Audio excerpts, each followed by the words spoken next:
This video is a solution for question 2 on page 503 of text and test 4, and it's an induction divisibility question. And it's pretty straightforward actually, it's just a basic one. So I'm being asked to prove that 5 to the power of n minus 1 is divisible by 4 when n is an element of n. Again, just be careful how you write everything down, as always.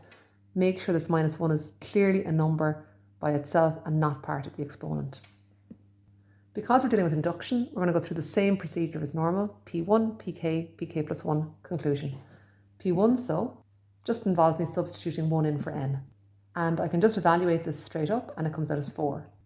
Now, the way that I'm going to show in these questions that divisibility is possible is by factorising a 4 out of the solution in each case.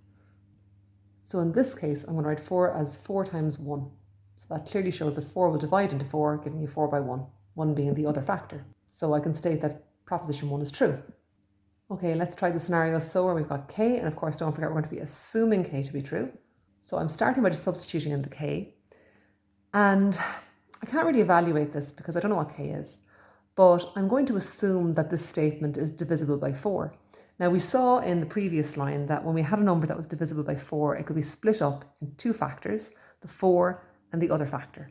So I'm going to follow the same kind of logic here, and I'm going to say that 5 to the k minus 1 is equal to 4 by something. And I'm just going to call that something a. And of course, since this is the pk line, then I'm assuming that this is true. So on I go to step 3 then, dealing with pk plus 1. So again, I'll just take the k plus 1 and I'll just shove it into the original statement. So I've got 5 to the k plus 1 minus 1. So the key to dealing with this statement then is by looking at the exponent. And my exponent is k plus 1. Now, under the laws of indices, if I'm adding exponents, I can write this as multiplication of bases. So I can take this term here at the start of pk plus 1, and I can rewrite it as 5 to the power of k times 5 to the power of 1. Now, I'm going to rewrite that again, even just a little bit in a slightly nicer way, just by putting the 5 in front of the 5 to the power of k. So it's like the 5 is the coefficient, if you like. And now I'm going to focus on that 5. Now, the question's asking about divisibility by 4. So you might wonder why I'm focusing on the 5 here.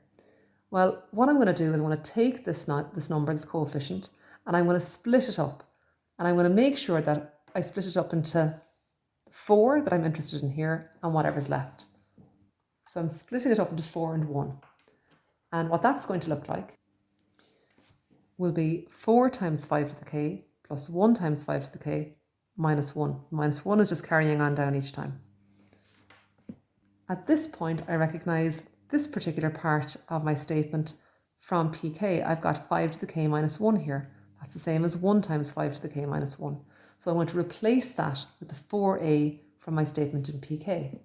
And like I said previously, I'm going to show that divisibility is possible in these questions by factorising out the required value. So that's my 4. And since it's possible for me to factorise the 4 out, that means this statement for pk plus 1 is true.